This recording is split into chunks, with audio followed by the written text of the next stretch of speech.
अस्सलाम वालेकुम।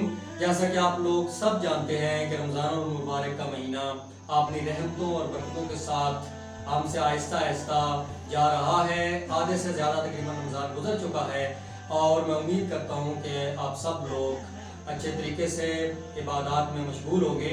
लेकिन इसी के साथ एक लम्हा फ़िक्रिया, एक बहुत बड़ा सवाल जो ना सिर्फ मैं अपने आप से करता हूँ बल्कि आप सब से भी कर रहा हूँ, और इस पर सब ने आपने गौर करना है, लाजमी सोचना है। और वो सवाल ये है कि रमज़ान का महीना पूरे साल के 12 महीनों में से एक महीना है।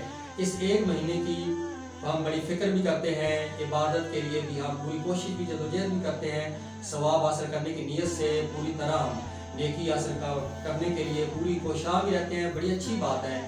लेकिन इसके अलावा हमें ये सोचना है कि बाकी साल के जो 11 महीने हैं वो किस लिए हैं। क्या उसमें हमने इस्लाम पर अमल नहीं करना? क्या उस